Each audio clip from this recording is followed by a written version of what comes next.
Assalamualaikum warahmatullahi wabarakatuh. Pemirsa Ruqyah, ketika berlangsung Ruqyah massal di Masjid Agung Nurul Huda, Sumbawa, Nusa Tenggara Barat, Tuti mulai merasa panik ketika ayat suci Al-Quran dilantunkan.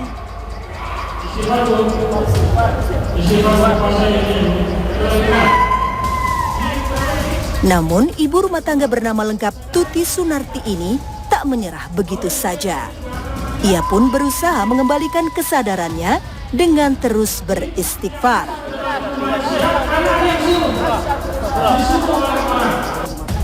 Namun, ayat suci Al-Quran yang terus dilantunkan membuat Tuti menjadi tidak terkendali. Jin yang berada di dalam tubuh Tuti semakin gelisah. Astagfirullahaladzim, ampuni aku ya Allah, bertobat ya Allah, bertobat, ampuni ya Allah, apa yang pernah aku lakukan, ampuni aku ya Allah. Tak lama, ia kembali pada ingatannya. Dia mulai beristighfar dengan wajah nampak kebingungan. Kini, ia merasakan mual tak terkira. Rupanya setelah Ruqyah massal selesai, jin yang menguasai tubuhnya sejak belasan tahun lalu ini kembali membuatnya tidak terkendali. Setiba di rumah, Tuti menjadi sering kerasukan. Kami pun lantas mendatangi kediaman Tuti. Sama-sama mohon kepada Allah agar penyakit ibu yang datang setiap bulan itu Allah hilangkan. Ya, dari manapun sebabnya. Kalau itu sebabnya karena dosa-dosa kita, ya biar Allah ampuni dosa-dosanya. Kalau sebabnya karena syaitan, biar Allah angkat. Ketika kami tiba di rumahnya, baru sebentar mengobrol, Tuti mulai menitikkan air mata. Dalam sekejap, Tuti mulai menunjukkan amarahnya. Nada suaranya berubah tinggi.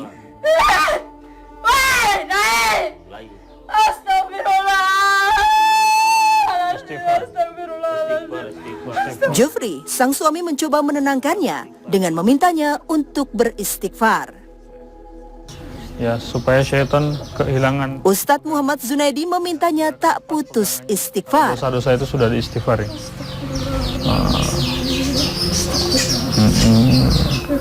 Ikut taubat dan keluar, karena keberadaan kalian dalam jasad manusia adalah penjajahan. Semakin lama, Tuti larut dalam kesedihan. Ia mencoba mengungkapkan perasaan yang ada di hatinya. Penyesalan panjang yang akan membuat kalian menderita di dunia dan di akhirat. Alhamdulillahi Rabbil Alamin. Perempuan yang tinggal di Bukit Permai, Sumbawa Besar ini kembali tenang. Malik Yaumiddin. Ia husu mendengarkan ayat-ayat Al-Quran yang Ustadz Zunaidi bacakan. Kemudian Ustadz mengambil air dan membacakan ayat-ayat Ruqyah.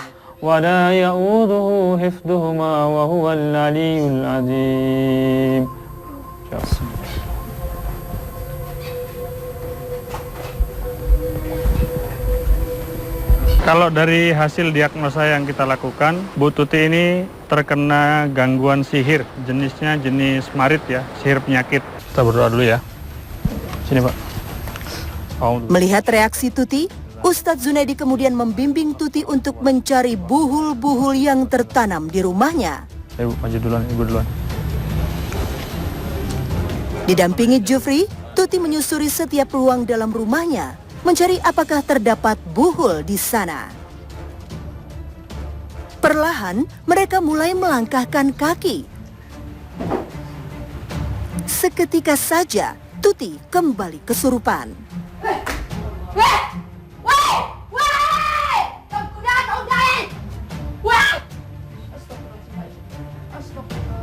Dia mulai tidak terkontrol dan berusaha mendorong pintu dengan sekuat tenaga.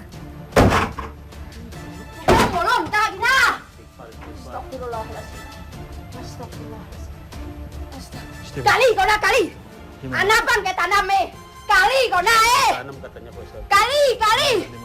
Kali. Lalu ia mengarah ke suatu titik. Dia seperti mengisyaratkan sesuatu. Mati. sakit leh. Suaranya kembali meninggi.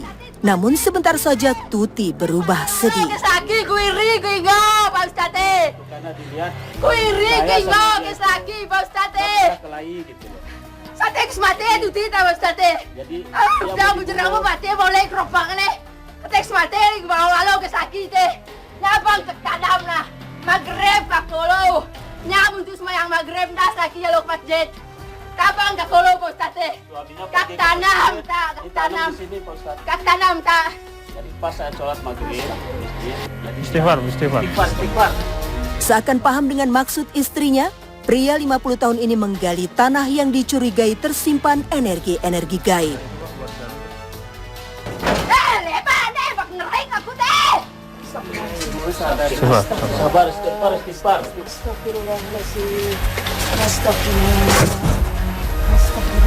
Belum selesai Jufri menggali tanah, Tuti kemudian berlari mengarah ke depan rumah.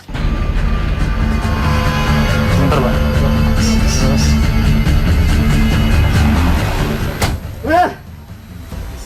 Perhatian Tuti tertuju ke pot bunga. Ada ketolonan.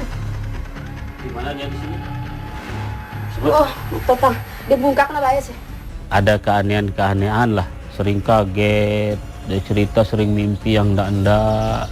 Ya malamnya kalau tidur itu sering bangun kaget gitu.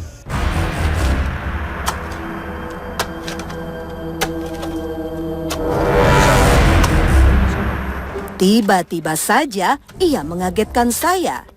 Perempuan berusia 42 tahun ini memukul pintu, diiringi suaranya yang meninggi. Weh, udah, dengar deh.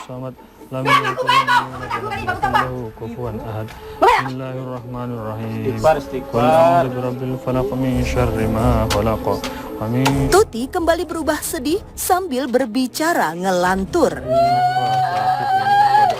Hampir aku bersate.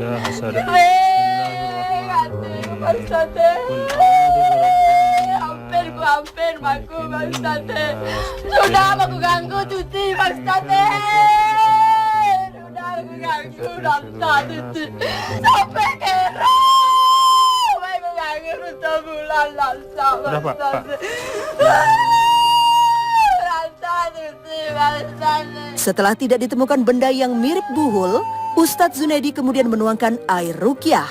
Air ruqyah ini untuk menetralisir buhul-buhul yang dikirimkan secara gaib. Istighfar. Gimana saya, Bu? Untuk menghilangkan pengaruh sihir, Ustadz Zunaidi meminta Tuti menginjak di mana buhul gaib itu tertanam. Enggak, maksudnya ke situ aja dekat tuh. Masuk. Insyaallah udah enggak. Alhamdulillah. Jadi ketika kita ajak keliling, ya, ibu ini seperti tertarik ke sini, terus kemudian secara spontan nggak sadar dia mengeluarkan kalimat-kalimat. Nah, itu di luar kontrol semuanya. Ya, kenapa bisa terjadi seperti itu?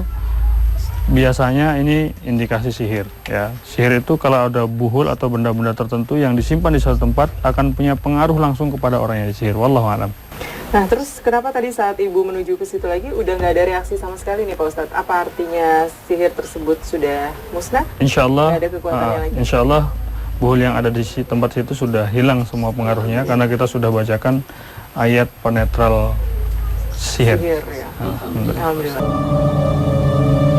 Pemirsa ruqyah, gangguan sihir telah dialami Tuti sejak 10 tahun yang lalu. Sihir jenis ma'arid ini dikirimkan orang tidak bertanggung jawab agar Tuti menderita suatu penyakit. Akibatnya Tuti selalu merasakan sakit di sekujur tubuhnya. Bahkan di waktu-waktu tertentu di perut Tuti seolah ada benda yang berjalan. Sempat rasakan di ulu hati nih Mbak, kayak jalan-jalan itu kayak telur gitu. Terus lama-lama berapa tahun kemudian lagi hilang yang jalan-jalan kayak rasa telur itu, besar telur itu, terus panas ulu hati. Setelah panas ulu hati langsung nggak sadar setiap bulan. Alhamdulillah, setelah Tuti menginjak tanah yang diduga sihir gaib itu berada, Tuti langsung merasakan perbedaannya.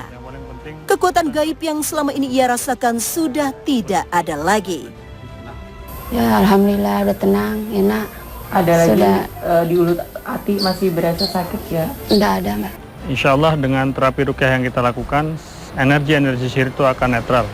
Ya, kemudian untuk pembentengan dirinya, ya dengan cara merutinkan diri membaca doa-doa pelindungan setiap pagi dan sore hari. Kemudian menjaga ibadahnya kepada Allah Subhanahu wa Ta'ala, mendawamkan amalan-amalan sunnah dalam kehidupannya. Insya Allah kalau itu dilakukan, pertolongan Allah berupa perlindungan itu Allah turunkan.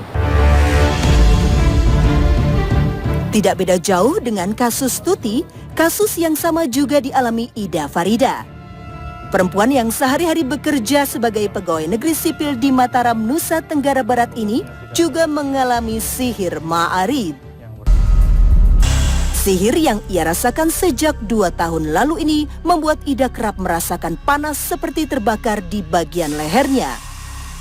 Tak hanya sakit yang ia rasakan, dalam kondisi tidur, Ida masih bisa merasakan teror makhluk gaib.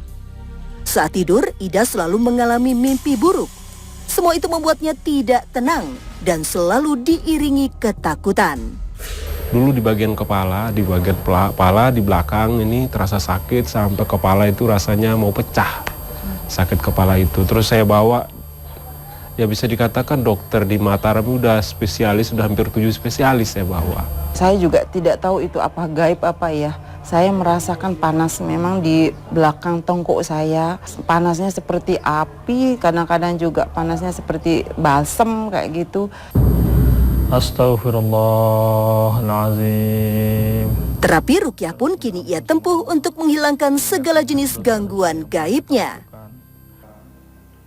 Saat terapi rukyah dimulai, ia mulai memperlihatkan kesedihannya. Kita tidak diketahui oleh orang tua kita.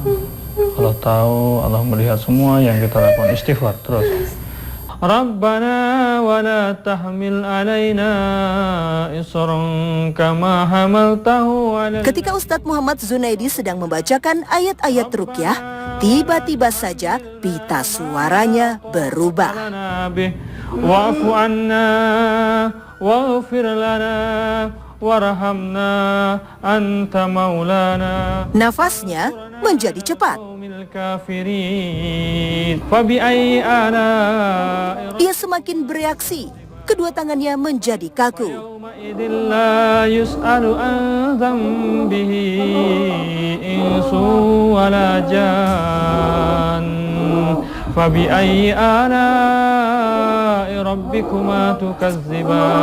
Waliman khafa maqama rabbih jannatan fabi ayyi ala'i rabbikuma tukadziban. Keluar.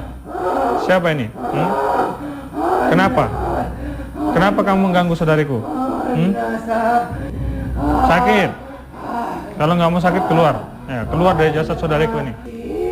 Oke, keluar sekarang kalian. Jin dalam tubuhnya mulai menampakkan ketidaknyamanannya ketika mendengar ayat-ayat suci Al-Quran. Bismillahirrahmanirrahim.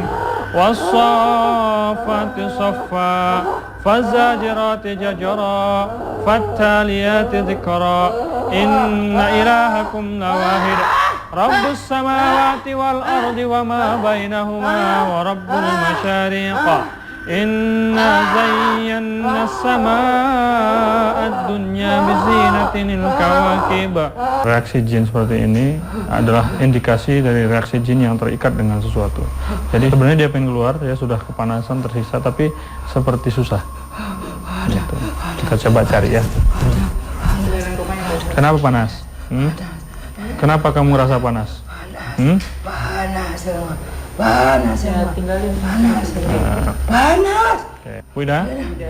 Memperhatikan setiap reaksi Ida, Ustadz kemudian menyarankannya untuk mencari buhul-buhul yang ada di sekitar kediamannya. Ibu Raja begitu ibu sendiri, kita akan cari buhul-buhul yang ada di sekitar rumah ibu. Ini indikasinya terikat ya. Hasil diagnosa kita adalah jin sihir marid atau sihir penyakit. Penyakitnya nggak mampu dideteksi oleh dokter, tapi dirasakan oleh tubuhnya. Perlahan, perempuan berusia 40 tahun ini mulai mengitari rumahnya untuk mencari buhul.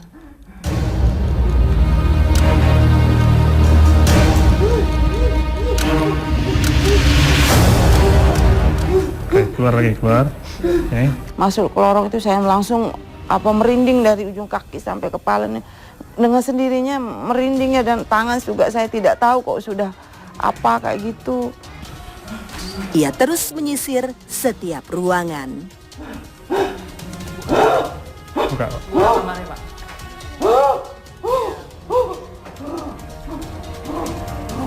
Jin yang menetap dalam dirinya terus mengendalikannya. Namun ketika dirinya melihat cermin, ia seperti ketakutan melihat wajahnya sendiri.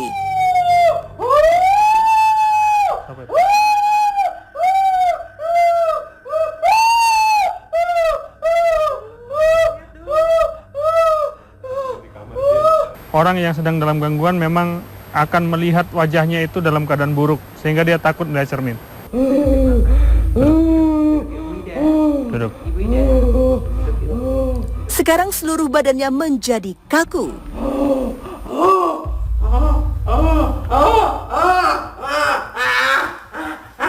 Ada tempat-tempat yang kemudian membuat Ibu Ida ini tiba-tiba tangannya kaku dan dia tidak bisa mengontrol tubuhnya. Ini menunjukkan bahwa gangguan jin itu semakin kuat ketika dia berada di tempat tersebut.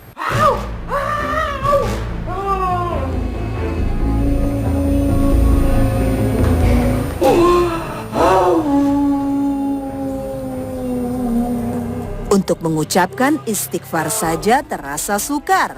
Lidahnya serasa kaku. Zikir dalam hati. A'udzu billahi minasyaitonir rajim. Bismillahirrahmanirrahim. Qul a'udzu birabbil falaq.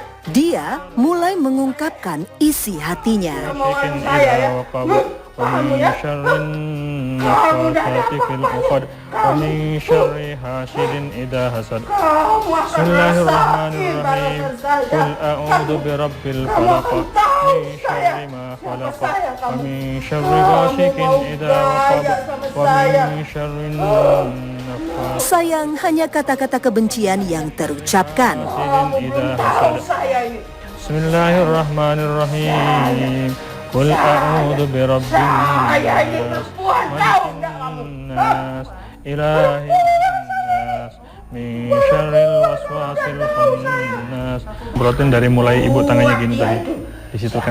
Wah, semprot terus nanti di kamar sini juga.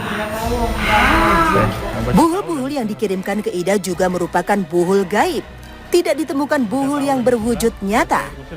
Ustadz Zunaidi kemudian meminta Amrin, suami Ida, menyemprotkan air ruqyah di setiap sudut rumahnya. Alhamdulillah, hilang sudah jin dalam jiwanya. Gejala-gejala gangguan gaib yang ia rasakan telah sirna sudah.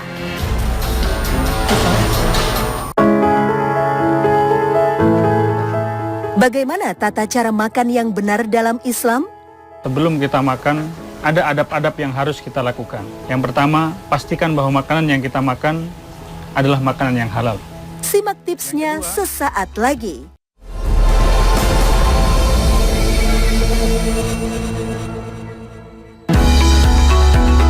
Pemirsa Ruqyah, memakan makanan jika tidak dilakukan secara benar dan berdoa terlebih dahulu, maka makanan yang telah kita konsumsi menjadi dimakan setan.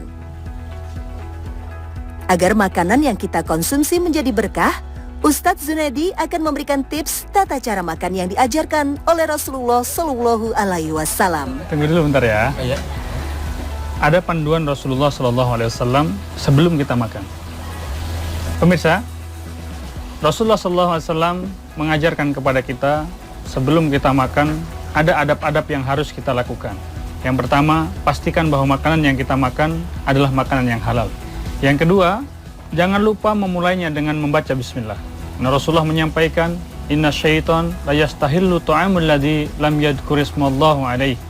Bahwasanya syaitan menghalalkan makanan-makanan yang tidak disebutkan nama Allah atasnya. Kemudian yang ketiga, makanlah menggunakan tangan kanan. Inna syaitan ya'kulu bishimari. Karena sesungguhnya syaitan itu makan menggunakan tangan kiri. Kalau kita makan menggunakan tangan kiri, maka kita sama dengan syaitan. Kemudian yang keempat, makanlah yang paling dekat dengan kita. Yang kelima, jangan biarkan makanan itu terbuka terlalu lama, minuman terbuka terlalu lama, Karena kalau makanan terbuka terlalu lama, maka syaitan akan mengobok-obok makanan tersebut, memakan saripatinya, sehingga kenikmatan dalam makanan itu menjadi hilang. Kemudian yang terakhir, jangan sisakan makanan. Rasulullah SAW bahkan menganjurkan kepada kita, kalau ada satu butir nasi yang jatuh di tempat yang lain, di tempat yang kotor, kita dianjurkan untuk mengambilnya, kemudian mencucinya, baru kemudian dimakan, agar syaitan tidak mendapatkan jatah dari jatah makanan kita. Maka Allah Subhanahu wa taala dalam surat Al-Isra juga menyampaikan, innal mubadirina kanu ihwana syayatin. Sesungguhnya mubadir itu adalah teman-teman syaitan. Mudah-mudahan makanan kita berkah. Ayo kita makan. Bismillahirrahmanirrahim.